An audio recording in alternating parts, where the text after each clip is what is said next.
Alright, I'm just getting started with a live. If you're watching back, I'm just going to wait for people to join in. Let's see who's coming.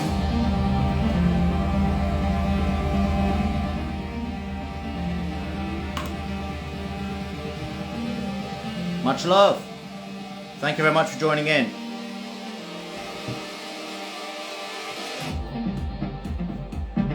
How's it going, everyone? I've just started.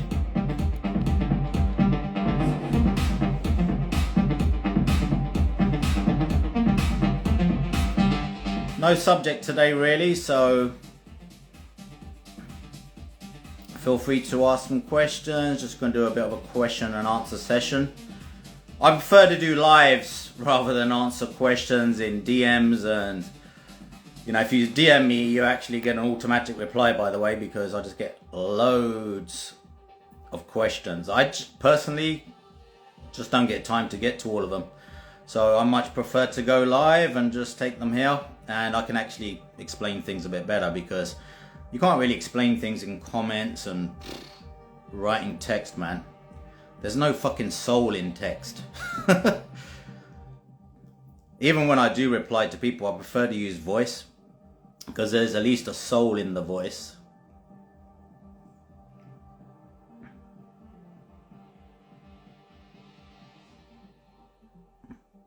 Namaste.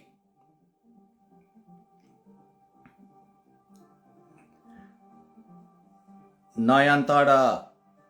Going through hell. Well, we all do, man. That's why we're here. This is hell. We have to get through it. Well, it's heaven and hell. Depends on how you look at it. So, with a hellish mind, you experience hell. With a heavenly mind, you transcend hell. So it's all is mind, my friend, all is mind. You master the mind, the hell can become heaven. Good afternoon. What's up, man? Namyo Rengo Kyo.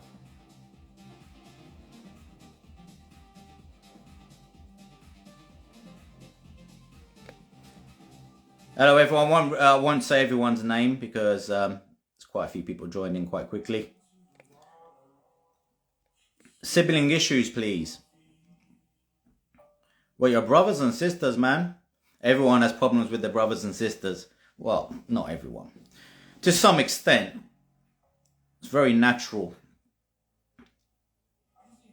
It's part of your growth process. If they trigger you, there's a lesson. If you trigger them, there's a lesson for them. So all disputes are triggers. All arguments, all issues between people, whether they're siblings or not, there's always an ego issue being triggered, which is the source of disputes and arguments. So the question is, what has been triggered within you? So your soul is actually teaching you through every issue, through every experience. God teaches you exactly what you need to focus on. So all issues are opportunities in disguise, opportunities to grow mentally, spiritually, and physically as well, like physical pain, opportunities to grow.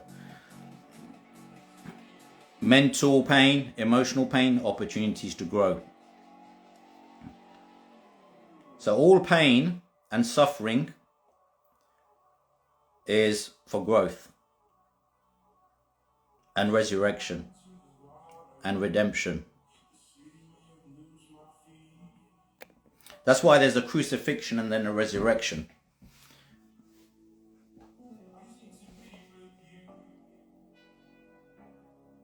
That's the metaphor. The phoenix rises from the ashes. You have to find out what's left after your ego is destroyed. Remember, the only thing that can get hurt is your ego. Your soul ignores the petty problems of your personality. All issues stem from personality and ego identity. Because your ego is the one that gets hurt.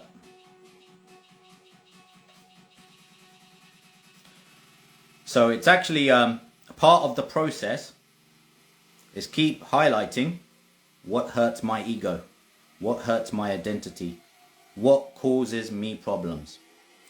Those are exactly the things that one needs to face in order to grow.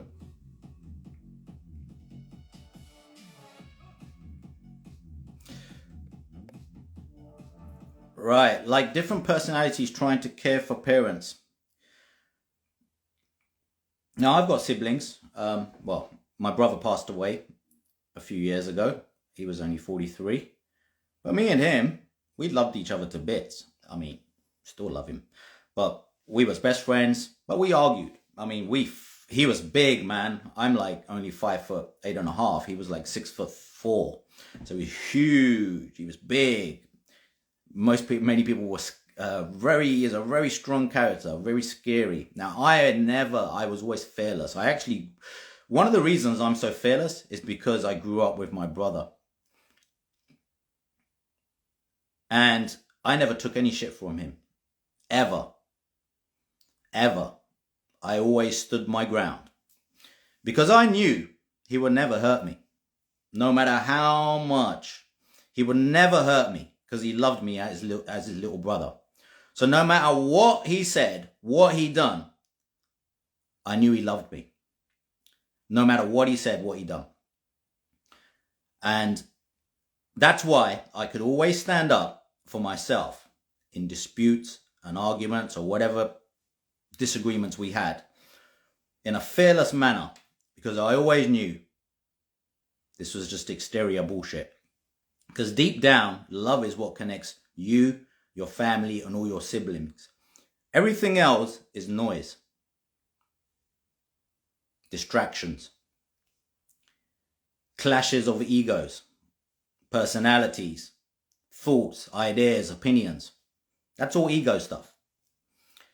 So, when you get beyond that, you'll be like the eye of the hurricane. Eye of the hurricane. There's always going to be a shitstorm out there. Okay, so, caring for your parents is a big thing, right? So, I lost my father when I was 7 years old, but all three of us love and care for my mother. My sister, I never really personally had any disputes or arguments really with her. But me and my brother, when we'll have a massive fight, an argument. Sometimes it would even be physical. 2 minutes later, we'll be friends. An hour later, he'll be in my bedroom saying, okay, let's go out. Let's go and see our friends. Like nothing ever happened. So, my kids, my son and daughter. My daughter is 8 years old. My son is 11 years old. Siblings fucking fight. That's a reality. They'll argue over the stupidest things. But what you must never forget is the love that's behind it all. And what connects you. And your blood that connects you. Family is so important. And you should never ever let petty arguments and disputes get in the way. If you have to be the one that rises above it and sees the bigger picture or has to step back, do it. Because that's humility. Vulnerability and humility. Humility, stepping into humility and just saying, okay, I don't need to express anything here. I'll just step back. That will resolve many situations. There's sometimes biting your tongue and saying nothing is better. Especially if it won't add fuel to the fire. If there's already a fire, don't add fuel to the fire. So yeah, all these clashes of personalities will happen, man. But with your family, it's always only temporary. I mean, it should be. Now, some people go to the extent where they don't even talk to their own brothers and sisters or talk to their own family members. That's only hurting you and it's hurting them because nobody really deep down wants that. But, again, it all comes down to personal experiences. I'm just trying to find something to put on here in the background. Everything is uniquely different to every individual. So it depends on the circumstance. But in general, I'm just talking in general. Generalizing here, generalizing. Generalization isn't truth, it's it's generalization. How do I get more accurate with my manifestations? Okay, so to get more accurate manifestation, again, comes back down to ego and soul. If you try to manifest from ego, meaning the me, the I want this, it's always going to be more of a struggle. Because what your ego wants and your personality wants is not necessarily what your soul needs and wants. So this is why with free will we can go off the path. We can take the wrong route, go in the wrong direction. Our soul will always try and guide us back. God and the soul will always try to guide you back. I've had this shown up in crazy ways in my life. You know, you don't see it when you're going in the wrong direction or when you're on the wrong path, because your ego wants it. That's what it wants. That's the path it chose. But the path your soul chooses and God chooses for you is not necessarily the same one. So manifestation is always going to be more difficult when you're not on the right path. When you're on the right path and you're following the path that your soul intended for you, manifestation is a lot easier. Because manifestation is actually a natural process. This world manifests from nothing. How did you come alive? You manifested into this reality. You, your family, everyone else. Nature, we're nature. Nature manifests naturally. And the quicker people get this, the easier manifestation will be for them. Because if you're nature, manifestation should be natural, should be effortless. And it is when you're in alignment with your soul. Because your soul unfolds naturally. Your ego unfolds or tries to unfold. Your ego tries to get things done. Your ego tries to make things happen. Your ego is on the grind. Now, don't get me wrong here. Action is required, but inspired action from true intuition and true inspiration from your soul, that action is not from the ego. So the action you take must be inspired action. I mean, it needs to come from being in spirit. That's what inspired means, to be in spirit. Okay? So when you're connected to spirit, connected to your soul, you take inspired action. Inspired action will come from your intuition. It feels right in your soul. Quite often it will come with a vision as well. A vision of where this is meant to take you. So your soul speaks to you in visions, intuition, inspiration. That's how your soul speaks to you. That's how God speaks to you too. God speaks through love. So God speaks through love and through your heart. And to really hear your intuition, inspiration, you must surrender. You must surrender to your soul. You must surrender to the divine intelligence and God and all that is. So, you know, things like connecting with nature help you do this. Like being around nature a lot will help you connect with your soul, because your true nature is nature. Your nature. So that means you are no different to a plant or a tree or a flower that's growing. Now they grow without effort. They manifest without effort. Why? Because they haven't got a mind that's getting in the way. That's why. So when you get your ego mind out the way and you flow with the Tao, the way of the universe, manifestation is a lot more effortless. For example, okay, I'm walking this path with the mind of matter. Now, I started this page 19 months ago. It's grown to nearly 70,000 followers here. Facebook over 101,000 followers. really with no effort, no promotions, no advertisements, just following my inspiration, following my intuition, following what my soul teaches me, following what God teaches me, and just following that guidance. Just following the guidance makes it all happen.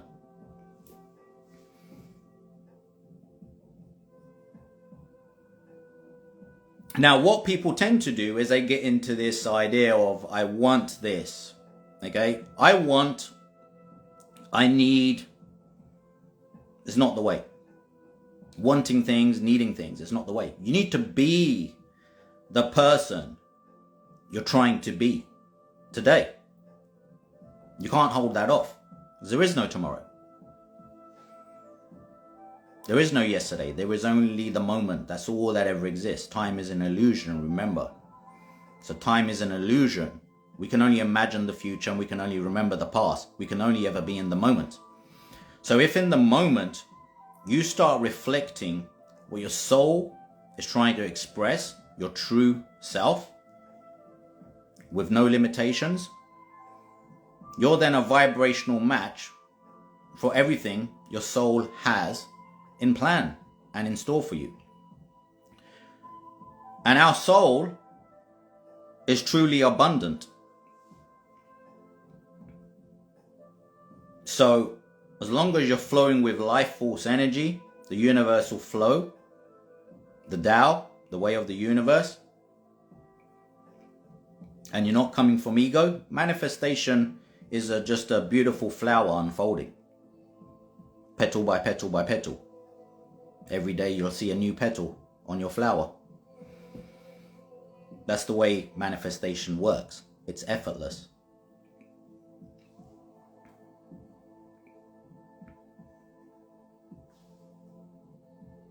That's to answer Shine O'Shade's question. What's on your mind today? Nothing really. Nothing is ever on my mind. That's the whole point of being in the flow. Don't have anything on your mind, because you can't be in your soul, flowing from your soul, from your true essence, if your mind is full of noise.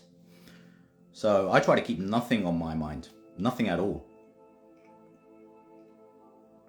Flow state always. Flow state is being in the now and just following guidance. So there never needs to be anything on the mind. The mind will express itself what needs to be there. So nothing should be on the mind, so that things can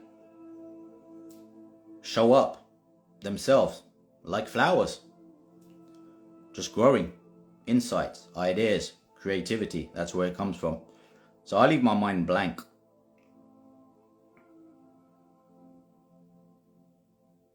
Obviously, it's took me a lot of practice, and daily practice needs to be done. I've been doing practices for over 30 years. Meditation, breath work, qigong, martial arts, etc. So it's not without practice.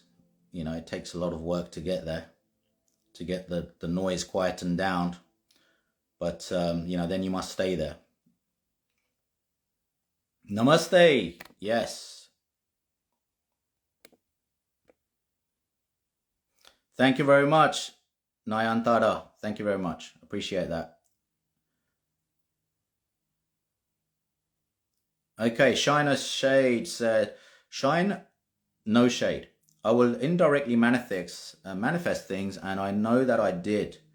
But they're random things that pass my mind but then manifest.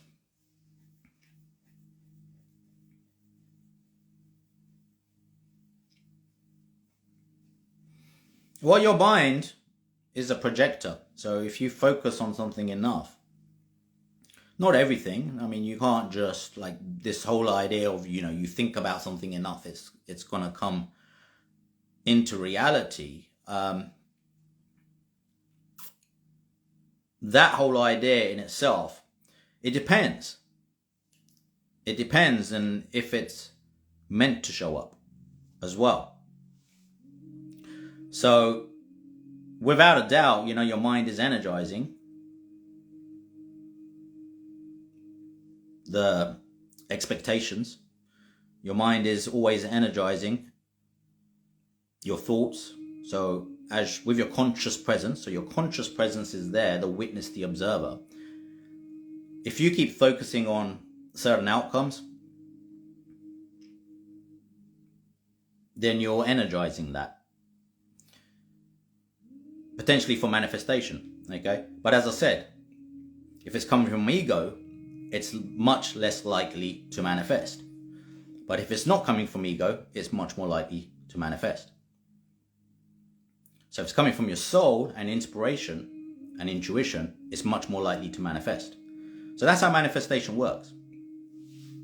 Manifestation is a process of connecting with the soul, intuition, inspiration, inner guidance, and then manifesting from that state. So it's all about how you're being, really. Like, some people want to be different or want different experiences, but you have to be a vibrational match to that, without a doubt. Like, if you're always in a low vibrational state, you are like a magnet. So you will attract, typically, what level of vibration you're at. So that's the most important thing, your level of vibration. Your level of vibration, you know. So it's okay to feel down, and, you know, this is not what it's about. Like, you can go into low vibrational states, but you must do whatever you can, stay in the moment to bring yourself out of them, and consistently practice doing that, because we're habitual beings. So whatever we practice being like, that's how we experience life. So if we practice being in a certain way consistently, we're reinforcing that habit. So our unconscious mind is the thing that's in control, not our conscious mind, our unconscious mind.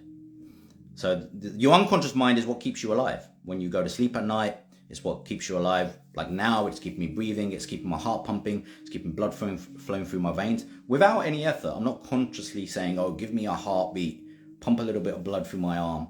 Okay, it's doing it automatically. That's unconscious intelligence. Your unconscious intelligence creates your dreams when you go to sleep at night time. It creates a whole new reality for you to exist in. So your unconscious mind is where the power's at. That's where the flow state is. It's flowing with the unconscious mind, the unconscious intelligence, not conscious intellect. So there's a massive difference between conscious intellect and unconscious intelligence. But the conscious intellect can be used, that's the programmer, but the programs are in the unconscious intelligence. So the conscious intellect can be used to program the unconscious intelligence. But if you are consciously programming yourself with ways of being which are basically reinforcing negative states, then that's what you'll experience. So, for example, if somebody consistently thinks about negative things or finds their mind wandering in that direction, at some point your unconscious mind is going to turn this into a pattern. So this is why so many people get stuck in this cycle of negativity. So even when they try to pull themselves out of it, they go back into it. They pull themselves out of it, they go back into it.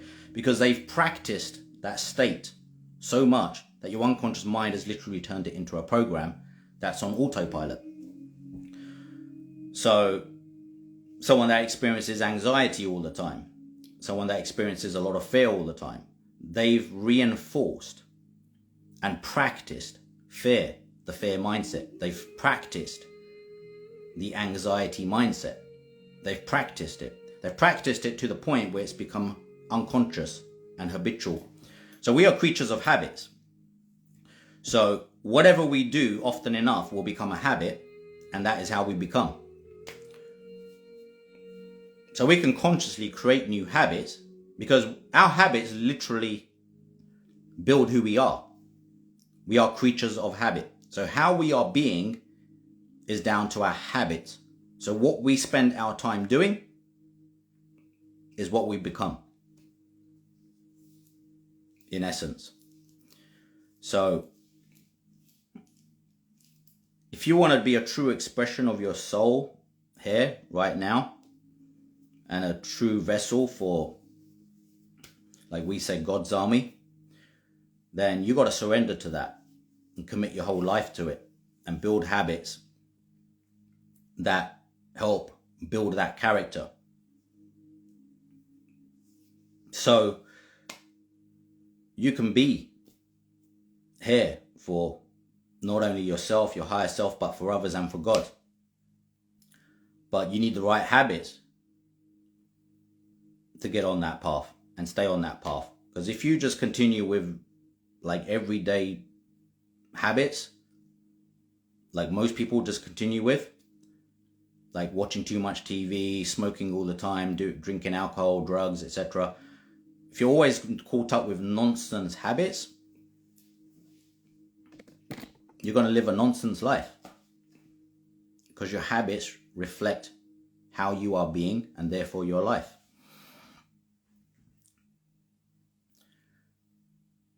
So habits are very, very important. Like knowing what you want is one thing for manifestation, but your habits are going to create the right person. So, you've got your lower self and your higher self, right? Your lower self will always pull you back, especially if you practice playing your lower self so often. And that's who you've been aligned with most often. So it's not easy to just shift into the higher self. It's a transition. So you have to constantly pull yourself out from being the lower self into the higher self. Every time you catch yourself going back into the lower self habits, the lower self mindset. So the lower self for me would be fearful, anxious, doubtful. That's the lower self mindset. Higher self mindset, a lot of self-belief, confidence, a lot of energy. Connected to the soul, connected to God. Always, practicing the good habits. So my practices keep me connected to my higher self. And the way I stay connected to my higher self is I keep practicing the practices so that I keep that connection to the higher self. So my normal self becomes the higher self. Whereas a lot of people, what they try to do is they basically live their normal life as the lower self. And every now and again, they get a glimpse of the higher self, who they actually really should be.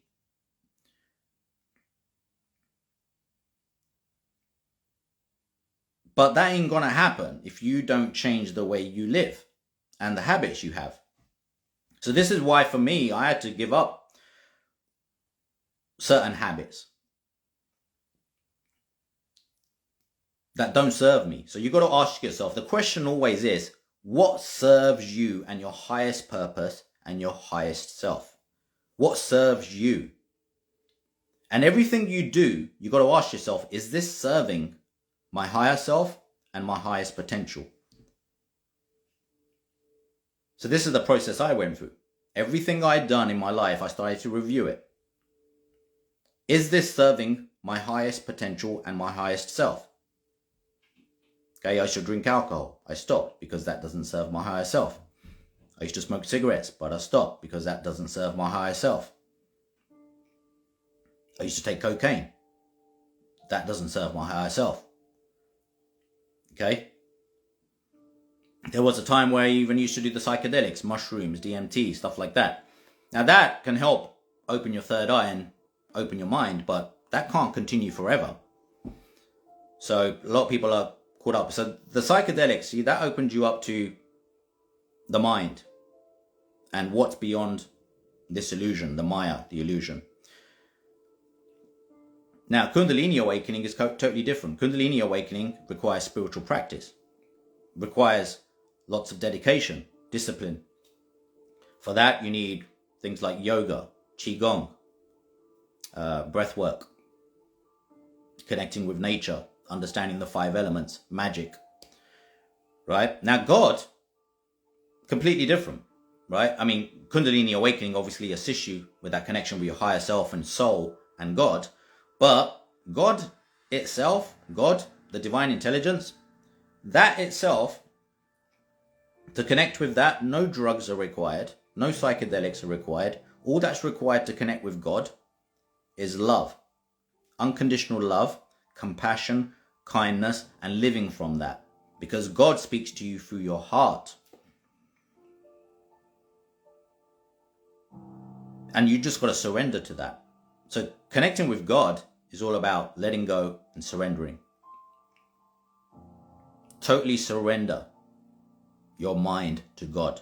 Totally surrender yourself to God. That's how you connect with God. So I always get the questions, how does it all link up? Well, psychedelics, DMT, stuff like that can help open your mind, can help activate some new neural pathways in the brain, new ways and expanded ways of seeing things. Kundalini awakening is all about life force energy, working with life force energy and the elements for awakening your light body, your connection with the higher self, which remains. So when you've activated, had a Kundalini awakening, like mine was in 2015, that gives you a continued connection with your higher self, which you will never lose. So once that awakening has happened, you've done most of the work. Now following that is more of an awakening. It continues to expand. That's why for me, 6 years later, it was a further, what I call true enlightenment, where I actually experienced God and the divine intelligence. Because what I mean by experience God is because I no longer was in control of my mind.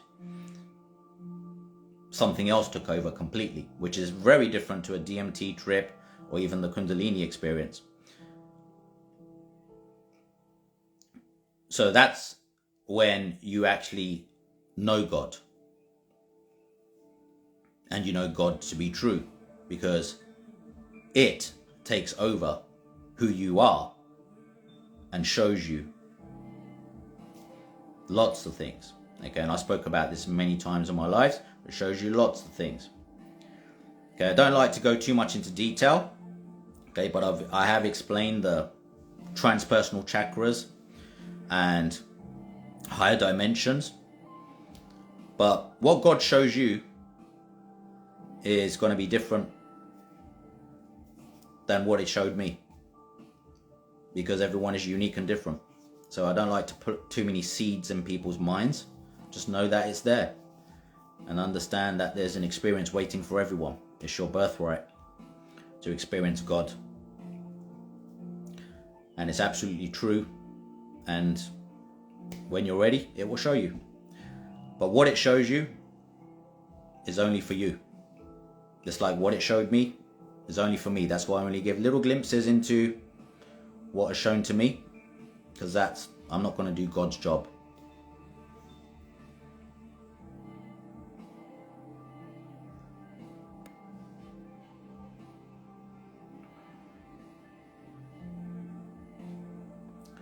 Honestly, my top question is, should I stop chanting and just go with Jesus? Follow your heart, man. Follow your heart. Chanting. I do mantras and things. Jesus, Yeshua. I connect with Christ consciousness. A very important part of my journey, actually, but not just Christ. Shiva consciousness, Buddha consciousness, Waheguru consciousness, but that's me. But yeah, whatever path is right for you and you being called towards, follow that. Remember, your soul has all the answers. Everyone's soul has encoded in the DNA all the answers that they need. What needs to happen is a process of self-inquiry. You need to go within and ask yourself the questions. Like I said, what serves me, what doesn't. Like when I ask myself what serves me and what doesn't, you need to take away what doesn't serve you and replace it with what does serve you. So like for me, replace bad habits with good habits. Like drinking alcohol, taking drugs, watching too much TV, spending too much time in the city. These kind of things are not good for me and my soul, and my connection with my soul and my higher self. So I had to stop that nonsense. What I replace it with and I continue to replace it with. You know, I've been meditating and doing techniques and stuff I've been meditating since I was 14 years old, so 30 years. But, you know, 20 years, a lot of practice with different modalities, okay? NLP, timeline therapy, breathwork, Qigong, Tai Chi, Kung Fu, lots of different things, yoga systems, the yogic system for energy, the Qigong system for energy, the meridians, etc. The yogic system, more the nadis, and the chakras, the Qigong system, the lower Dantian, the middle Dantian, the higher Dantian. So, you know, these are energy centers too. Qigong talks about the Hara line. In yoga, we call it the Sushumna channel. Okay, so these are all different, typically different modalities, but I've just practiced them all to find my own truth, basically. So, but with lots and lots of practice, you realize that those are the most important things. Like, at some point, the nonsense will stop for everyone. I'm nearly 45 years old, so you outgrow the nonsense. True wisdom grows over time.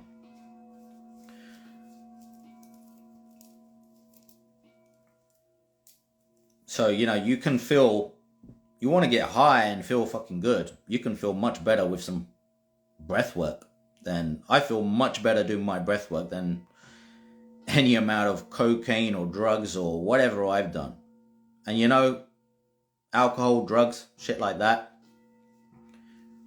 you're not yourself. Let alone your higher self. You're not even your lower self. You're worse.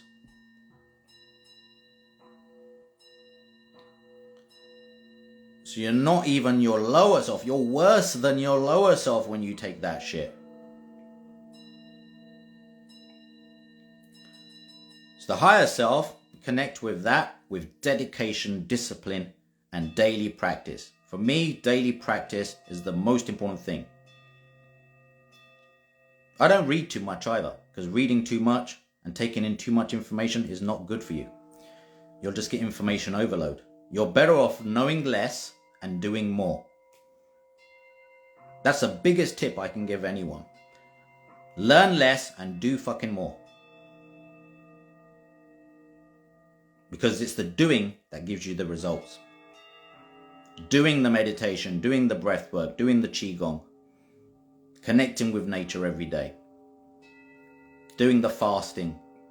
These are the things that give you the result. You can read all you like about those topics, but you won't get any fucking experience. And without experience, you don't get wisdom and you don't get truth. It's as simple as that. So, narcissistic friends, distance from them. If it doesn't feel good, you can always get out the way. You know, change your scenery. Change the scenery. Change the environment. Change the people you surround yourselves with. You know, when I stopped with all the nonsense, I had to get away from the people that used to do that stuff. Right? Stop going out with the people that get you involved with the bullshit. Find, you know, the best friends for me are the ones that, the old school friends, you know, the friends that have been your friends from like school, university, right? You know, the odd new friends here and there, but generally, you know, those are the best friends, man. Those are the best friends. They know you best. They're friends for life. Now, you'll pick up other friends in life, but if they don't feel good, disconnect. I'm very selective with who I become friends with. I mean, like close friends.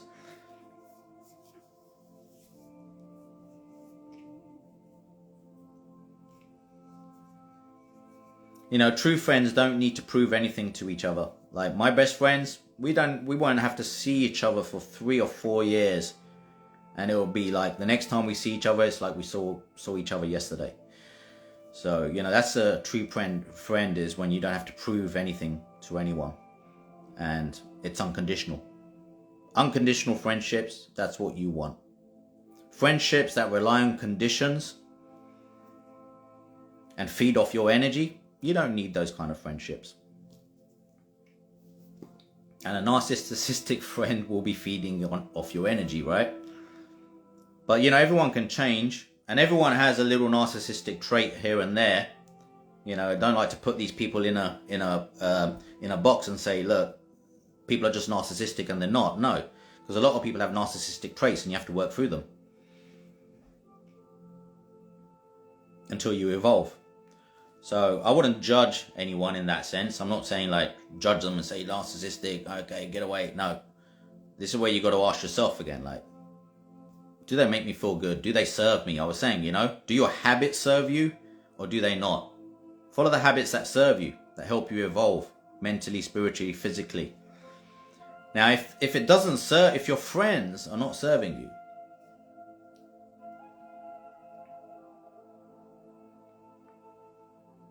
then it's a question of, you know,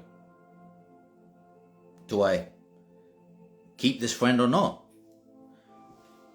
You know, if it's a very, very good friend and you've known someone a long, long time, then absolutely you should work through it, just like a relationship. A friendship is a relationship. So all relationships come with issues and problems. We spoke about that before, okay? Now, me and my wife, we don't argue, okay? But that's because I've worked a lot on myself. I've worked on myself to the point. We work together. I mean, she works at home, I work from home, but we do different things. But we're always around each other, but we don't argue. We don't even disagree on things, hardly ever. But that's more down to the fact that of the way she is and the way I am. But I had to work on myself to get to that point.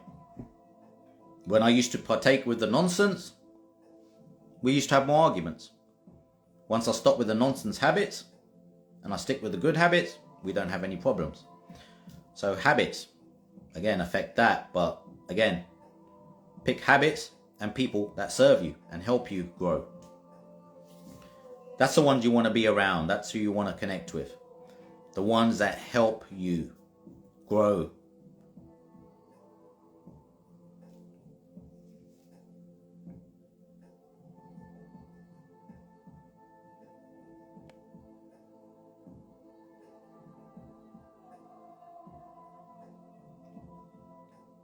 Oh, thank you very much, DJ Allset. Yeah, I've just got some relaxing music on the background. This is from my Kambo sound healing.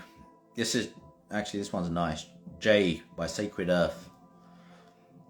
Non-committal people with cold hearts, fake spirituality. You know, again, you know, when we're talking about people here, we've got to be very careful not to judge anyone. You know, we've got to remember everyone can change. There was a time where I didn't really like the person I was becoming. I change. There are many, many people that can change, right? The way they are.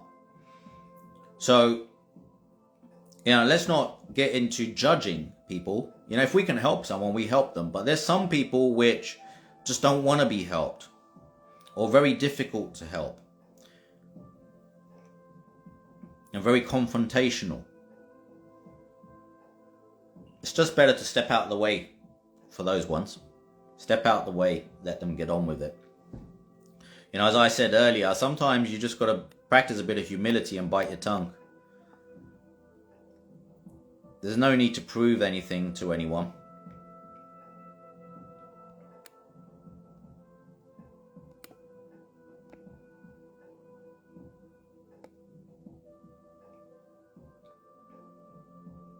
Why is it when things are going so well and suddenly you're going through trials and tribulations? This is the MS Lanigan. Yeah, this is the nature of the way things work. So trials and tribulations are part of the life's journey. Where if you was never tested, you would never grow. You would be weak. So God gives you these things, which you might label as a negative thing, but it's actually what you need to get to the next phase. Now, you might not see that when it's happening, but every problem is an opportunity in disguise. Every problem. Everything that we can label as a negative experience has a positive intention behind it. We might not understand it at that point in time. Now remember, the divine is divine. Divine intelligence only gives you what you need. Right? For example, I lost my father when I was 7 years old. Now I hear this all the time. Oh, I'm sorry. No, don't be sorry. It's a reality. Everyone dies. Okay, it's just a matter of when. Yes, it's unfortunate. He was only 32 years old. And I lost my father at a young age. But it was a blessing in disguise. And people find that really weird when I say that. Okay, but I wouldn't have become the person I am today if that didn't happen. I wouldn't have suffered if I didn't have the pain and the trauma from that experience. I wouldn't have started meditating and looking at things that I was looking at when I was only 14, 15 years old. I started to read the book that he left behind called The Opening of the Third Eye by Dr. Douglas Baker when I was 15 years old. I wouldn't have even known what the third eye was if that experience didn't happen. And then that book come into my hands. So what follows is actually very magical and beautiful after every experience which you might call negative or bad. My brother passed away, right? When he was only 43 years old from depression and drug addiction and alcohol abuse. Now, that motivated me to do what I'm doing right now, to help other people that are suffering. So I wouldn't be here right now if my brother didn't die. Speaking to you.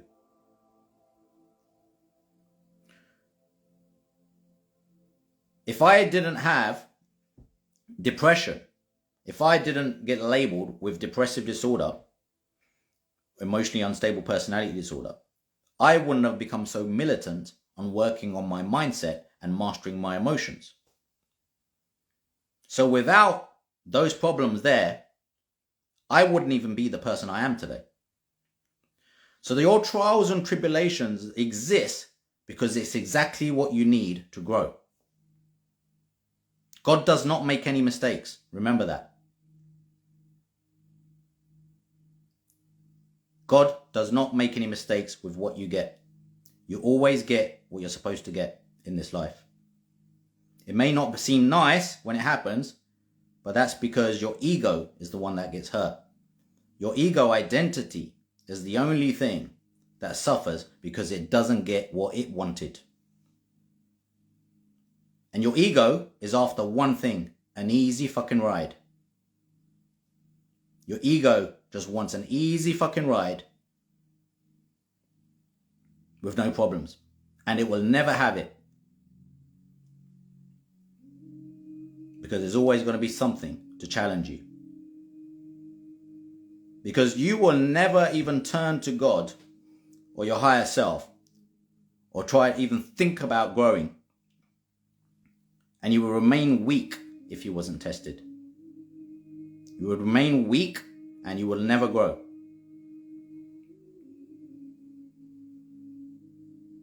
I have many challenges. I have 2 slip discs in my back. I don't make excuses. I still do my martial arts. I still do my qigong. I still do my yoga stretches. Okay? If anything, I have to do my stretches more because of it. I still go to the gym. I still walk every day. What people tend to do is they make excuses. Why me? Why me? You're not the only fucking one. That's your ego. Everyone has problems and struggles, some much greater than the ones you're experiencing or will experience. There are people in this world which haven't even got a roof over their head. They're homeless. They haven't got jobs. They haven't got any money. They can't even eat. And we complain about things like, oh, somebody hit my fucking car. There's people out there that can't even afford a car. Your ego is the one that suffers because it needs to. Because otherwise you won't grow. It's a hard-hitting truth, but everyone needs to hear it. That was answering MS Lanigan's question. Yes, Phoenix rises from the ashes. You can't recognize what the Phoenix is if things don't burn to the ground. You can't recognize what you can truly become if you're not tested to that point. Sometimes the biggest transformations happen when people are burnt to the ground. That's called the ego death. Your ego has to die at some point. Especially if you're on this journey and you're on this path of self-development and spiritual development. You have to grow mentally, physically, spiritually. So you will be tested mentally, physically, spiritually. You have to be.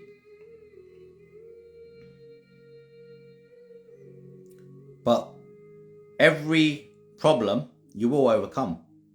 That's why all the problems you've had in the past don't exist anymore. Your ego gets scared out of fear, because of fear, right? And uncertainty. Your ego gets scared whenever a problem shows up or an obstacle shows up. As I said, because it wants the easy ride.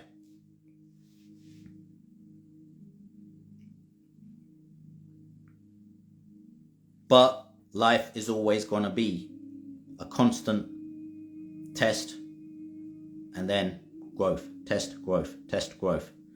That's how it works. That's how you grow. A muscle doesn't grow without ripping all the fibers. Your brain, your mind doesn't grow without developing new neural pathways.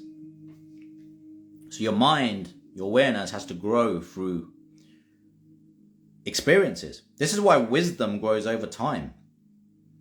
You can't get wisdom from books. It's the life experiences and exactly those trials and tribulations which will give you true wisdom. And at some point, like me, this is what's happening around the world, many people will overcome those trials, those tests, those tribulations. They will overcome them, and then they will help others do the same. That's what brings humanity together. So it's a blessing in disguise.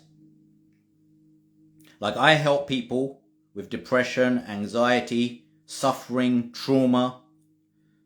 I help people. But had I not been through it myself, I wouldn't be able to help them so well. So those experiences that I went through, I'm helping other people through it, but without being through it myself, I couldn't be in a position to help other people as passionately as I do. I wouldn't be able to do it because I wouldn't have the experience of it. Now, there are some false people out there which try to help people, which actually haven't had the experiences themselves, and they rely on knowledge from books. And knowledge from books, unfortunately, isn't how it works, because life doesn't work like a textbook example. Truth doesn't work in that way.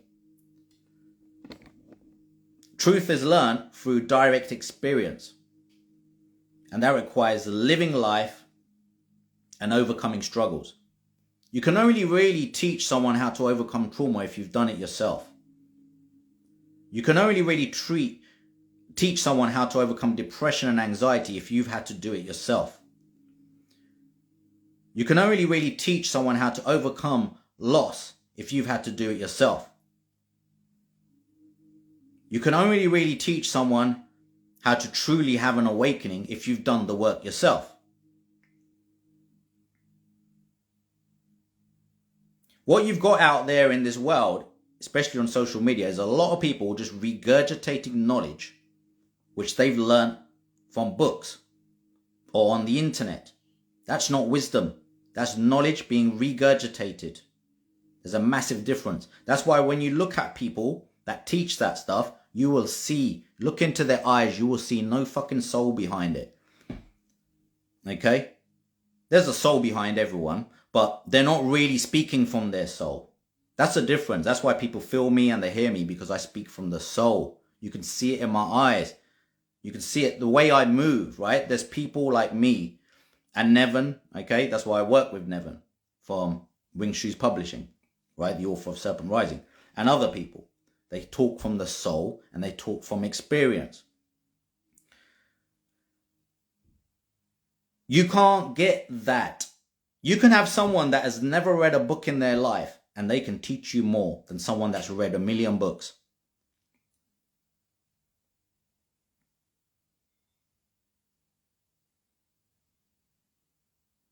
But we live in a world where people think knowledge is the thing, but mostly it's about practice. Yeah, you need a little knowledge. You need to know what to do, but you need to focus on doing what you need to do.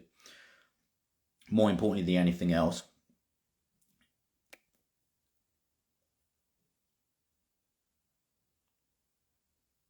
Yeah, ego is the only thing that can get hurt. Because the ego is me, right? The ego is the me, the identity. When there is no me to be hurt, when there is no me, and you transcend the me, the identity of me being me. Now, I play this character. I control this vessel with my mind. I come into this illusion to play this role, this character, in this body. Because I have to play my part. But I know it's not me. I know this is not me. This is a temporary manifestation of the I. A temporary manifestation for the soul. Temporary. Meaning it's going to go. It's not going to last forever. And everyone here, they tend to forget this is a temporary illusion whilst you're here. Temporary. So when you get caught up with the identity, the person, and that me becomes who you think you are, that's where all the problems stem from. All the problems stem from, because it's only this person. I'm in pain every day. I live in fucking pain. Like, you might not see it from me, because I transcend the pain. Because I get beyond the me that's actually suffering. I've got 2 slip discs in my back. I live in pain every day. I still go to the gym. I still do my qigong. I still will go for a walk. The pain motivates me. I wake up first thing in the morning in pain. I go to sleep at night. I'm in pain. And I don't take any painkillers for it, because I let the pain motivate me.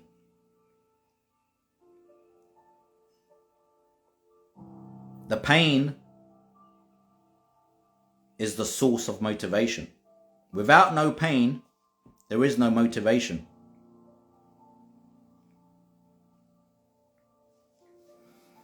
Pain is the source of motivation. Mental, emotional, physical pain. But many people don't see it as a source of motivation. They see it as the problem.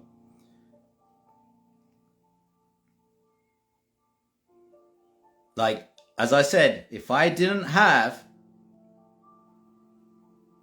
an emotionally unstable mind and depression, if I didn't experience those to the depth where I was suicidal, I wouldn't have become so militant. For me, it's a matter of fucking live or die. That's how important it is for me to stay on top of my habits and my mind. But God blessed me with that. God blessed me with those problems so that I would master my mind and my emotions. If I wasn't blessed with those problems, I wouldn't be the person I am today. I wouldn't be able to help people the way I help them today. So people are too busy focusing on the problem what you need to understand is that the problems are going to be there. The question is, what are you going to do about it?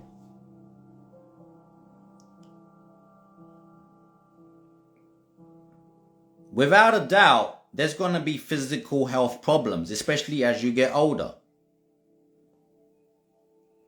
They're not meant to disable you. I am actually registered disabled. People wouldn't even know it if I didn't tell them.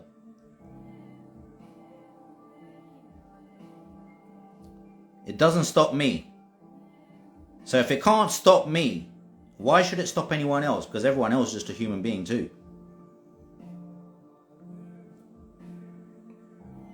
What stops people is excuses and fear and doubt. That's the only thing that gets in the way. What are your thoughts of kundalini energy and tantric sexuality? Is it possible to master both? That's from Osvaldo. Well, kundalini energy is what I work with, but so there's kundalini activation can happen through a number of different modalities, but the main ones being tantra, yoga, and qigong.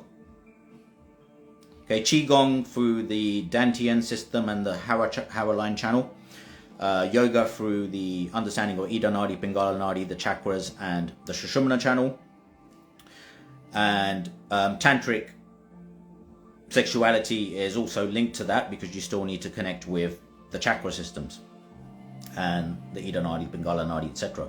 So tantra is a whole philosophy more so, but there is practices involved. But there's many different practices. But for me personally, kundalini energy is best activated through the use of life force energy practices. So that would be breath work, qigong. Qi is life force energy.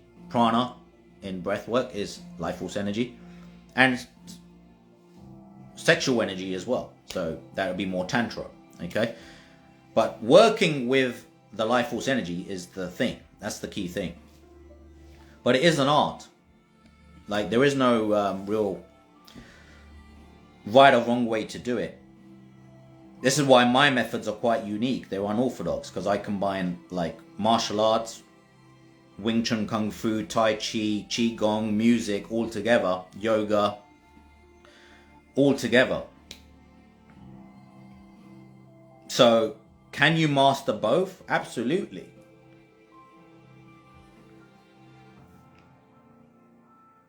I would actually always advise try to master more than one modality because you can see how they link. That's why I worked a lot on yoga first and understood the yoga system first and the Yoga Sutras of Patanjali and did a lot of yoga practices and pranayama, and that's more with the yoga philosophy. But then I got much more into Qigong, Tai Chi as well, and I brought them together and I connected the dots. I understood, okay, well, the meridian system, the Nadi system, they can work together.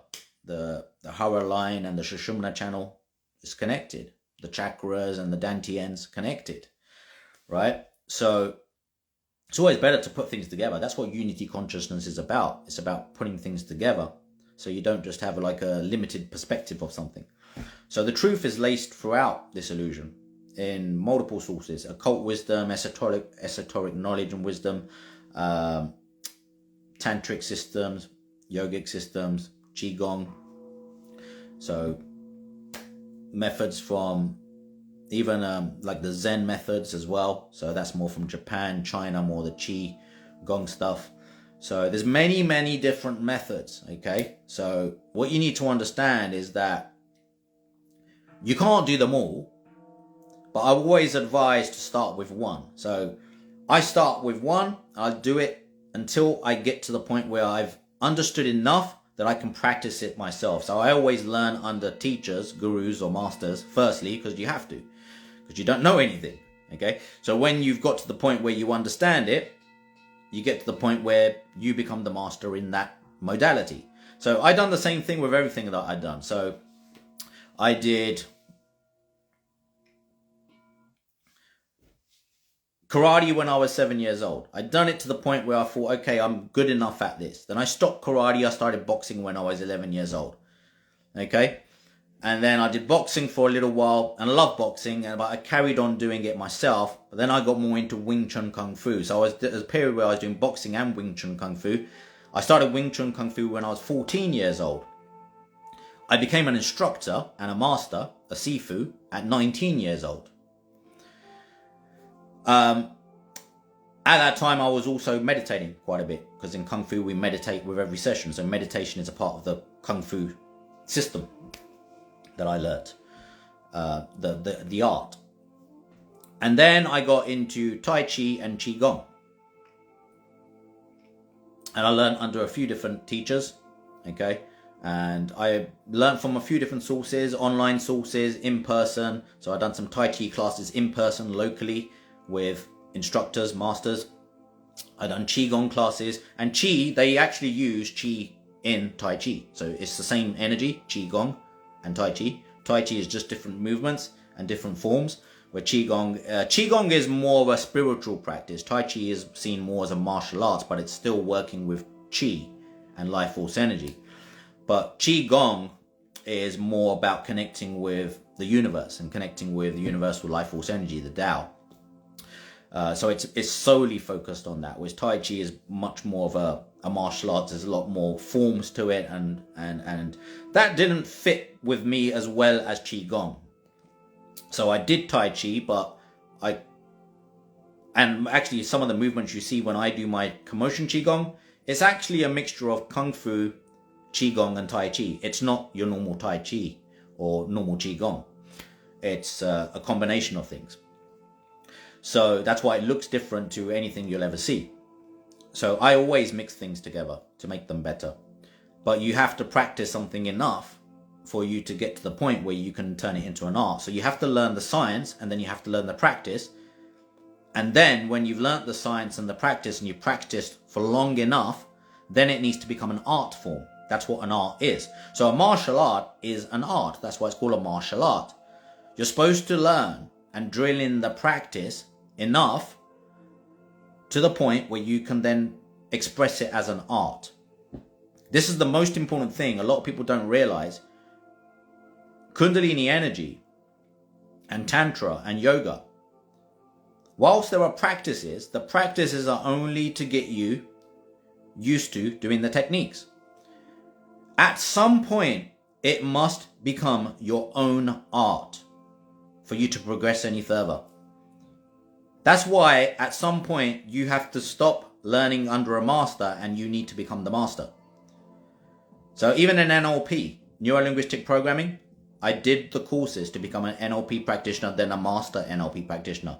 I did the courses to become a timeline therapist, then a master timeline therapist. But once I became the master and certified, I then focused on it being an art form, because then it's about practice, working with clients, working with yourself. So yoga, same thing. Breathwork, same thing. So I've done breathwork from many different teachers. Okay. I always say, like Swami Ramdev, very big influence. But even Wim Hof was a big influence from about 7 years ago. And that was more the barbaric, really strong breathwork, right? So intense breathwork for energy. So when I combined like yoga, Qigong, and Wim Hof style breathing together, it took things to another level. Now, I would never ever been able to create Kambo breathwork framework and commotion Qigong if I didn't do that. If I just stayed with yoga, I wouldn't be where I am today. I wouldn't have the techniques I have today. If I just stuck with Qigong, I wouldn't be where I am today. So I had to merge them together in order to create something what I think is better. Not only think, I know it's better because I experienced it. I know how it feels. I know what it feels like to just do yoga. I know what it feels like to just do Qigong. I know what it feels like just to do one of the modalities with an understanding of just one of them. But I also know what it feels like and the experience of bringing it all together. Just like I'm born a Sikh. Sikhism is fine. It's great. It's a great religion. my mother finds God through Sikhism, and Sikhism teaches brilliant things. I've got nothing against Sikhism, okay? But you'll notice I don't wear a turban. I mean, I've got the gada, okay, which is one of the 5Ks. But I don't wear a turban, and I don't, because I don't agree with everything. And I don't think you need to agree with everything. Like, I read lots of books, but I don't agree with everything the author says. But if I even agree with like 80-90%, that's good enough. So I've never agreed with everything all of my instructors have taught me, but I've typically agreed with about 80-90%, which is good enough. So that's the most important thing, that, you know, you can get something out of it, and then you can make it your own. So you don't ever have to agree with something 100%. You don't need to. So Sikhism, I'm born into that. I agree with everything it teaches to a point, okay? So I don't believe in the cultural stuff, like you have to go to the temple, the men have to sit on one side, the women have to sit on one side. That's nonsense, because Sikhism is all about unity, because it actually teaches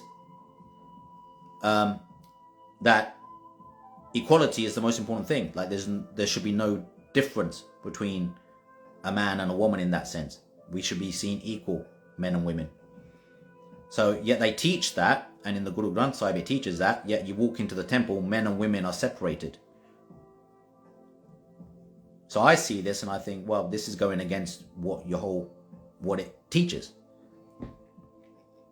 So there's a cultural aspect to it, okay? And Sikhism also teaches, well, remember Guru Nanak is the one that created Sikhism. He was born a Hindu. So this is the same as like Christianity. Jesus was born not a Christian. He was born a Jew, Jewish. He's Jewish. So then Christianity was created afterwards. Sikhism was created after Guru Nanak. And then there was another 10, there's 10 Sikh gurus. Okay? But the Waheguru consciousness, it says there's only one creator and truth is its name. It's beyond form, it's beyond fear. Okay? It's fearless.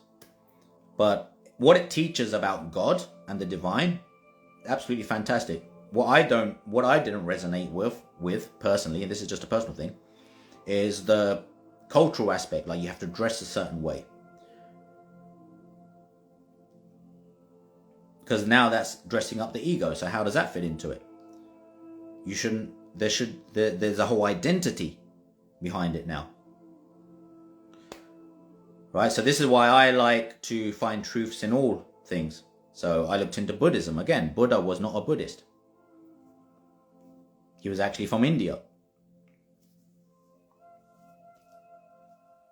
So you got to remember, the masters themselves didn't belong to the religions that have been created after them. Guru Nanak, the founder of Sikhism, wasn't a Sikh. Jesus, the founder of, well, he wasn't the founder of Christianity. People created it afterwards. He wasn't a Christian. Buddha was not a Buddhist. That to me, because they were beyond religion. That was the whole point.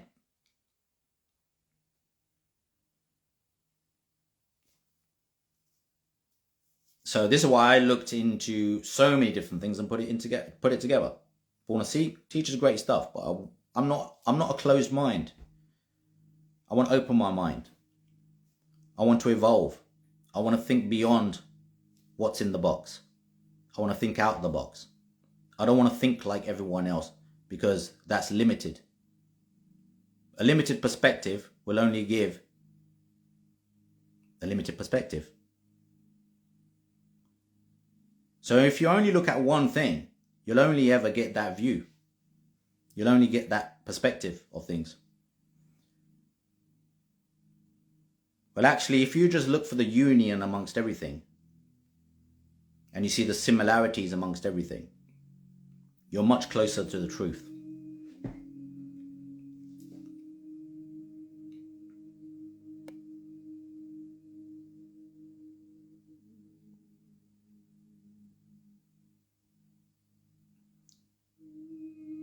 Because remember, God creates everything. So even religion is all created. All religion is created under in God's name. Now, what one religion might call God, like Islam, they call it Allah. In Sikhism, call it Waheguru. Right? It's referencing the same thing. God is beyond labels. God doesn't have a label. It's a divine intelligence. It's not like a man in the skies. It's an intelligence, a divine intelligence. Now, Sikhism calls it Waheguru, which means wondrous enlightener. It's the source of enlightenment. Okay? Guru is a teacher. Okay, so God is a teacher. That's the best teacher you can have. And that's the one that I bow to. So all the other masters have assisted me to get to where I am, but there's only one guru now. There's only one eternal guru. And that's God. The all that is and all that ever will be, all that ever was. That's God. That's the divine intelligence. It creates all of nature. It's beyond our imagination, beyond our understanding and comprehension. You can't comprehend the infinite with a finite mind. And your mind is very finite if you can only focus on one modality or one religion or one path. You've got a finite mind. And the infinite encompasses all of them.